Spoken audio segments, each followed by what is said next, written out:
Hello, this is Reverend Don Lewis coming to you from the beautiful metaverse, and more specifically from beautiful Danville, Illinois, homeland of the Corellian tradition. And this is Midday with Reverend Don. And today is Friday, and I hope you're having a lovely Friday. And as you know, if you follow Midday with Reverend Don, you can type your questions or comments into whatever platform you happen to be seeing it on. They will appear here in my chat room, and we can talk directly. And today, since we've been talking about various things regarding Yule for much of the week, I thought today I would talk about the ambient holiday. And what do I mean by the ambient holiday? Well, I mean, here in North America, we are surrounded by celebrations of the Christian holiday of Christmas. And no matter what religion you are, that ambient holiday is everywhere. And many pagans also will be celebrating that holiday either because they have family who are Christian or because they just like a good excuse for a party. So we have um, not a great distance from the ambient holiday. It is an inescapable force. And I thought I'd talk a little bit about that today because, of course, for, um, for me as a Corellian, my holiday was yesterday, the holiday of Yule, the winter solstice. But I know that I'm going to be surrounded by people celebrating the ambient holiday for several days to come.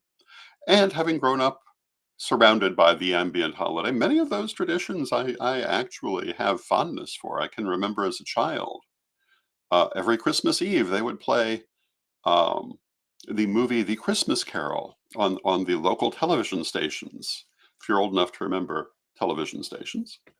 And I can remember watching it most years because it was a good movie and a good story, and it had ghosts in it. And, around this time of year, I still like to watch that movie. Either the 1930 version or the 1930s version or the 1960s version. Um, either one of them I find very nostalgic. And hello to Magical Mermaid in the chat room. And Magical Mermaid uh, describes it as a non-denominational holiday. Um, and yet for many people, it's more of a secular celebration, um, which is made up of influences from a number of religions. And I hardly need go on about how many things have been applied to the Christmas holiday that have pagan origin um, and are shared with Yule. And I don't personally see this as a bad thing. You often hear pagans talk about how Christians stole all our stuff, um, or alternatively, you hear Christians go on about the pagan origins of this custom or that custom. Hello to Janet in the chat room. It's good to see you, Janet. It's worth bearing in mind that Protestant Christians outlawed the practice of Christmas for quite a good period of time because they perceived it as primarily a pagan festival. Um, and so there's a lot of exchange between these things. But the way I look at it, it's an aspect of the culture that we live in. We might as well enjoy it. It's there. Um, I do not celebrate the ambient holiday. But I'm not particularly disturbed by it either. I think it brings a lot of joy to a lot of people. Also brings a lot of financial stress to a lot of people, which is an aspect of the ambient holiday that I think could use a little adjustment. Um, but many of the aspects I think are fun. Some of the old television specials that still show up, like Rudolph the Red-Nosed Reindeer and so forth, were quite enjoyable. And usually um, were not particularly related to the Christian religion. They dealt with what some would call the secular elements of the holiday, which is to say those that are actually shared between multiple religions. Um, and Magical Mermaid says that's right. People are unaware of the origins of their holidays and belief systems. And hello to Mary in the chat room. Mary says, "Hello, Lord Don. I miss you. I miss you too, Mary. I look forward to seeing you again sometime soon, and I hope everything is very good in Florida."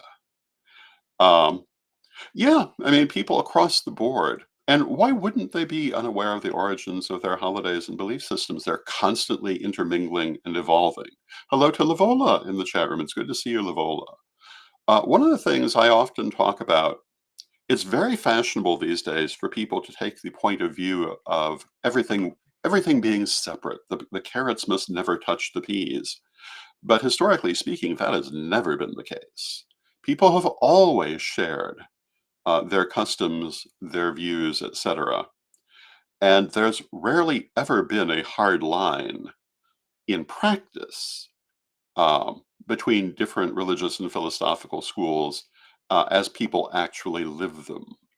And so, of course, when you look at the Christian religion, it's heavily influenced by pagan ideas. And when you look at certainly modern paganism, it's heavily influenced by certain Christian ideas and by Buddhist ideas and many others. And why wouldn't it be?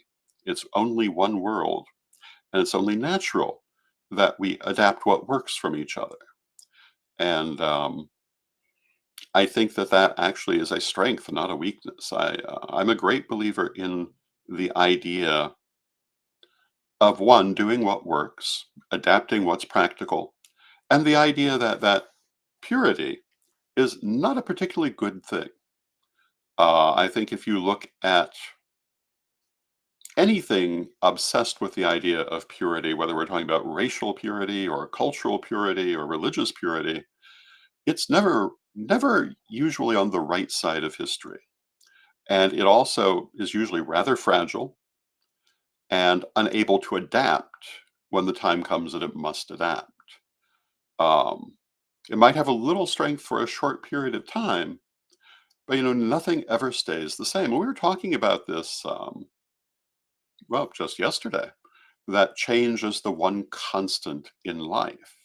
And you cannot have the idea that nothing in your belief system, nothing in your culture is ever going to change or be influenced by anyone else. Of course, it's going to be. So, when we look at the ambient holiday, I perceive that as just part of our life in a wonderfully integrated world, and we certainly should respect and to some extent enjoy it.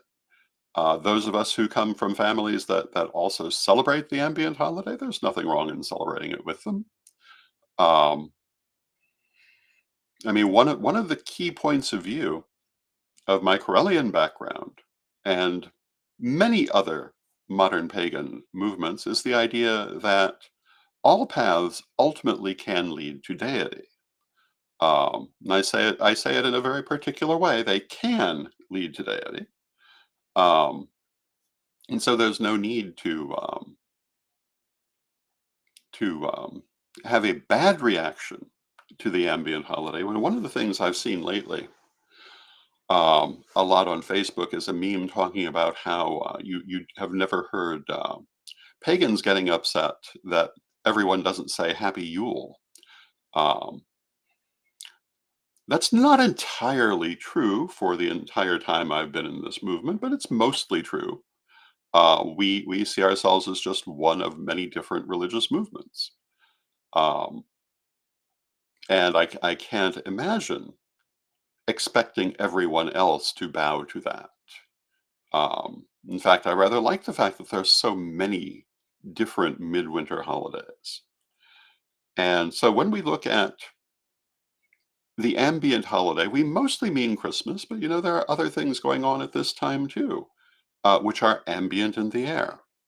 And what do we mean by ambient? We mean again that it's all around us. We can't miss it. Um, we can't hide from it. So our question is, how do we react to it? And this also speaks to a lot of other things um, in the world, which we deal with as a minority religion. And, for the most part, my attitude is that we do need to be very mindful of our position. We need to be very mindful of our rights and making sure these are respected. We need to be very mindful of our freedom. Um, but we don't necessarily need to be censorious of other people's practices. They have as much right to their practices as we do. It's simply a matter of making sure we all have those rights. And for me, when it comes to most aspects of life, that is my number one concern, to make sure that our right to be who we are continues to be respected. In some places, that it comes to be respected, because there are certainly those who do not acknowledge that, particularly in certain parts of the world. And I hope for a future where not only us, as modern pagans, but all minority religions, um, and majority religions can have the same rights to their beliefs and their practices, as long as they're not hurting anyone. And um, I think that that is the ideal future. Are we going to see that future? Well, in some places, I think we will. In some places, not anytime soon. But that doesn't mean it's not still the future we should be working for. Some years ago, I want to say it was the year 15 Aquarius, 2015. We started the Corellian Peace Prayer campaign, and we've been doing it ever since. And the Reverend Sir Rolando Camon, Apu Adman Agama, is probably our leading is our leading peace warrior at this time. Um, the Reverend Sir Terriot has been one of our leading peace warriors. The Reverend Sir Colin Keller has been one of our leading peace warriors, and many others. Um, but currently, Sir Rolando is certainly our largest voice for peace. But all of us, I hope, are connected and committed to this campaign. And part of what we talk about is that peace is not simply the absence of physical struggle, of physical conflict, but peace is being able to live your life, regardless of who you are, with freedom and dignity, as long as you're not hurting anyone else. Because you can certainly have situations where you have no physical conflict, but you also don't have the freedom to live your life. And that is not peace. Certainly not what I mean by that. So, what we do is we have many prayers for peace. Once a month, we try to join together as a tradition, but we also work individually. Um, some of our individual orders have particular things they do. Some of our individual temples have particular things that they do. And I'm very proud of the peace campaign. I think it's one of the best things that we have done. And I hope to see it continue to go forward. But, its purpose in part is what I've just been talking about, making sure that all of our rights are respected. It's not just a matter of an absence of physical violence or physical conflict. It's also the justice of being able to live your life. And we do not have peace if we do not have the ability to live our lives. And that's true for all of us. One of the things about oh, and hello to Jason in the chat room. It's good to see you, Jason. One of the things about the Peace Prayer campaign, I was surprised when we started how many people objected to it on the premise that we could never have perfect peace. And of course, my answer to that was, well, it's not about perfect peace. It's about greater peace. Um, we certainly are not going to pray a totally peaceful world into existence overnight. Um, And I don't think that we will create a totally peaceful world simply through prayer ever. But that doesn't mean that we can't make a more peaceful world. And hello to Renee in the chat room. It's good to see you, Renee. And my attitude is the more peace we have, it doesn't matter if it's perfect peace. It matters that there's more, that we are building a better world, not necessarily an immediately perfect world, because nothing that you work on is going to be perfect immediately. Many things will never be anything resembling perfect. And as we were talking about yesterday, if you manage to bring something to a point of perfection, well, then it must change. It cannot stay at that level. It is the journey and the process of creating a better situation that life really is about. Um, but it's very important, I think, for us to be constantly focused on building that better world, building that greater peace. And oh, and we have a troll, so we will not acknowledge that. Um, it always makes me wonder what people like this think they're accomplishing, other than bringing themselves into disrepute. Um, and I certainly hope that our own people will see that as a an object lesson of how not to be in life. Um, it it just really makes you wonder what kind of person you're dealing with when you see things like that. And Lavola says trolls are so rude. Yes, they are. And you know that but trolls are also one of the costs of being a public person, of doing public broadcasting. And while we're talking about greater peace, this is something we must look at. It is part of the situation. Because what are we talking about here? We're talking about trying to make a more peaceful world, a world with greater justice for everyone. And this person comes in to object to that. Um, Now that tells you everything you need to know about them and their movement. Um, but it is something that will happen, and you have to realize if you're going to speak your message in the world, there will always be people who object to it. And the best thing to do, for the most part, is simply ignore it, or sometimes to use it as a teaching moment. Um, there certainly are things in the world um, that I disagree with, but I rarely comment on them. At least in strong terms. If I do, I try to make a polite argument for the most part, because nothing else is going to make any difference. And generally speaking, um, people will reconsider their situations and sometimes change their opinions, um, but not because someone else is attacking them. And Jason says, "Well said, Lord Don." Well, thank you. I'm put in mind of the people who regularly try to picket Witches Fest in New York.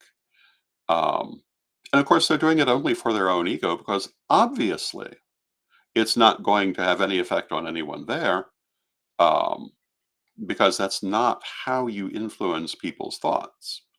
Um, and for us, as we go forward, we need to remember um, how we feel when people behave badly and make sure we don't behave badly ourselves. Um, if we wish to make an argument for a certain point of view, we need to remember that we need to do that in a loving and positive manner, um, because nothing else has any chance of making a difference. The best way, of course, is through example. And, people, again, will sometimes reconsider their point of view and change it. But, it takes good reasons to make them do that. Um, Not acting like a spoiled toddler. And um, there have always been lots of spoiled toddlers in the world, so that's not a surprise. But and we cannot control necessarily what they do, but we can always control our reaction to it. And when we talk about peace, this is again, it's part of the whole situation. I was talking about how when we started the peace campaign, we had people objecting to it on the idea that you can't possibly have perfect peace. And the response was simply to politely say, we know that, but we can have greater peace. And I often say And I'm going to say again that, the thing that you do is the next right thing. Things aren't going to go always the way that you want them to. They're not always going to go um, easily. And, all you can do is control your reaction to situations and make sure that you choose the next positive thing to do. Now, of course, we are human, and of course, we have reactions, but generally speaking, we want to consider always um, where we're trying to get to in life. If we're trying to get to a world of peace and justice, then we have to think in terms of behaving this way ourselves. We have to think in terms of how do you influence people's understandings, people's ideas, to help them to embrace ideas of peace and justice. And um, again, it's through example, it's through loving argument, and also, portraying the results that you hope to see through art, literature, media, etc. This is also very helpful. People react to to these subjects. Um, Having an argument about something almost never makes a positive solution about it, but influencing people's opinion by showing them why peace and justice is better, that makes a big difference. Now, that's not to say that you should not stand up for your rights. That's not to say that you should not resist oppression. Of course, you should. Um, but you also have to consider what is the most effective way to do that. And um, and to make sure you do not become the very thing that you object to yourself. So as we go forward, we will deal with trolls. In fact, I think every day this week, there's been at least one troll to show up on in my chat room, and I generally just ignore them. Um, and I think that's the best thing to do for the most part. Um, but in this case, I also want to emphasize you don't become them. You have achieved nothing beneficial by yourself becoming a troll. And Lavola says there's no higher vibration than peace and love. I agree with that. And making lemonade from lemons is definitely great peace. Absolutely. And hello to Brian in the chat room. It's good to see you, Brian. And Brian and I were on Tarot Thursday last night. If you were with us, I hope you enjoyed it. If not, you can see it here on Pagan World TV. We had a lovely night of doing readings for people. Um, and that is always a lot of fun. And if I recall correctly, next week, Tarot Thursday will have its normal host, Reverend Mary Hawk, Reverend Brian Ellicott, and myself doing a triple header, which will be something we have not done previously, I believe. And that will be a lot of fun.